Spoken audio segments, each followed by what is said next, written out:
Hello, and welcome to the Torah Outreach Program, Erev Shabbos, Burst of Inspiration. Today's Burst of Inspiration is being sponsored and dedicated by me and my wife. Le'iloi Nishmas, in memory of Cindy Bas Esther, Miss Cindy Hochberg. May the learning of Torah that comes from this video be a merit for her neshama. Also in honor of my brother, Mr. Mark Bodkins, and my sister-in-law, Amy Bodkins, because of the pride that I have for everything that they did for Cindy over the last 4 years in her time of need. The patience, the physical help, the material help, the emotional support. It was exemplary, and I'm very proud of them. This week's Parshas Vayetze. Yaakov runs away from his brother Esav. He ends up on his way. He ends up on the Har Bayit, what will in the future become the Temple Mount. And it says, V'yifka b'makom v'yolam sham ki ba shemesh. And he met up in that place, and he stayed over because the sun had set. The rabbis teach us what this means is Yaakov instituted the concept of praying the nightly prayer Mariv or Arvit. Now, working our way backwards, Yitzchak instituted the afternoon prayer of Mincha. Lasuach basade. He went to meditate in the field. Lifnos Erev, before the evening. Avraham, he instituted Shabbos, the morning prayer. Vayashkem Avraham baboker, and Avraham got up early in the morning. So we have it that we pray the morning prayer because of Avraham's institution, the afternoon prayer because of Yitzchak's institution, and the evening prayer because of Yaakov's institution. My Rebbe from Yeshiva Americas of Torah, Rabbi Gedalia Elfenbein, one time asked, really? Do you really think Avraham only prayed Shacharis and didn't know about praying in the afternoon and the evening? And Yitzchak didn't pray in the morning and the evening? And Yaakov didn't pray in the morning and the afternoon? And they invented that prayer and that was it? We're told that Avraham, through a certain spiritual sensitivity, he was able to discern the entire Torah and keep all the commandments of the Torah, all 613 of the commandments of the Torah. And he didn't pray 3 times a day. And the answer he gave was not that they instituted that prayer, but that was their outlook in life. That was their way of serving God. That was their test in life. As we've been mentioning, if anybody's been following these videos, we talked about Noah's test. The fact he was so great is because he had to overcome so much. There was no one else that he could learn from or work together with, and he was alone in the world. Had he been in the generation of Avraham, he would not have been so great because the test wouldn't be so great. Avraham himself, we're introduced to him by the tests. Leave your home. And then he has the ultimate test of sacrificing his son. Yitzchak, his test, jumping on the altar, being ready to sacrifice himself because his father told him so. And he was 37 years old, an adult. So Avraham, his life, his tests, was Boker, morning, a new dawn, a new beginning. He started something. He started the idea of monotheism.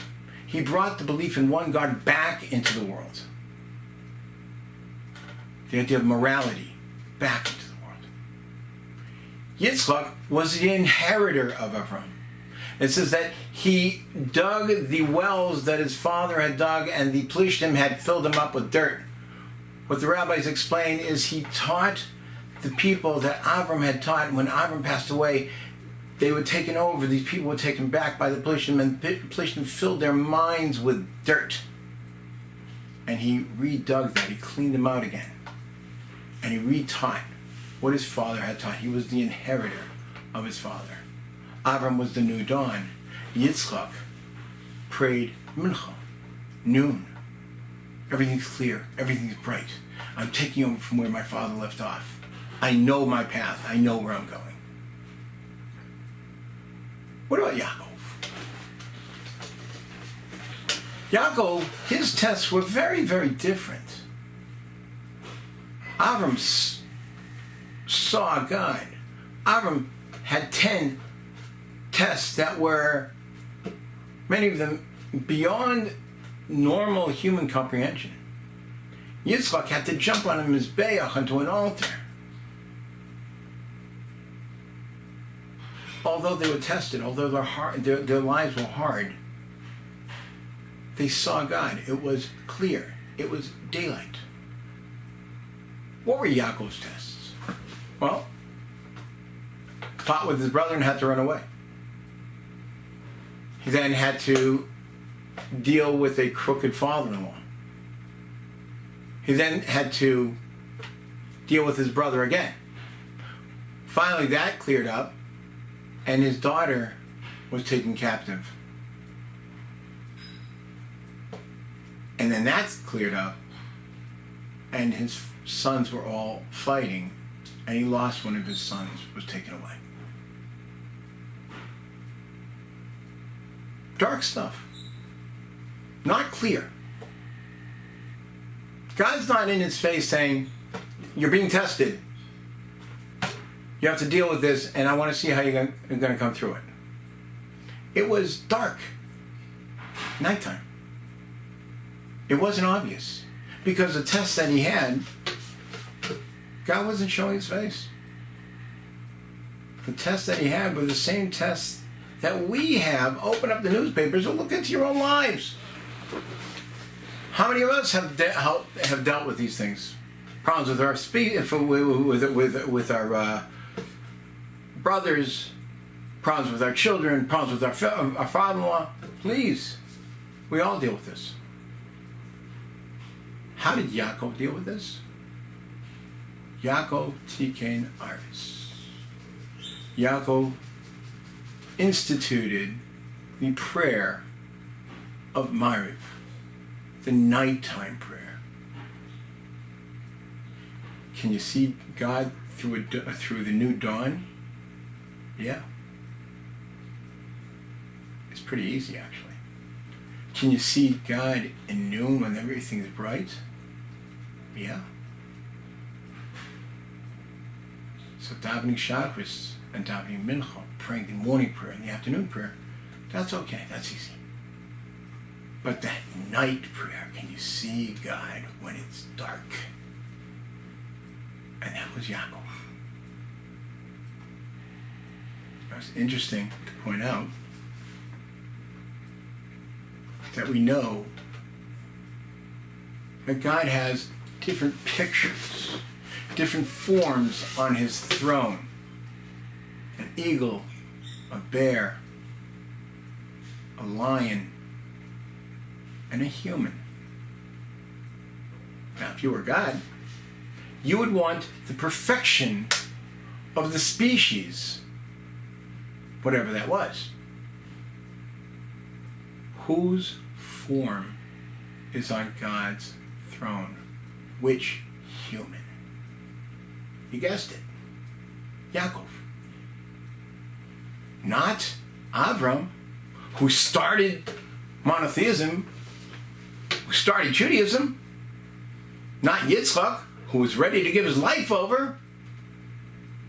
Yaakov, who dealt with the day-to-day grind of God not showing his face, of the situations where make most of us wonder, where's God? And he instituted a prayer for nighttime.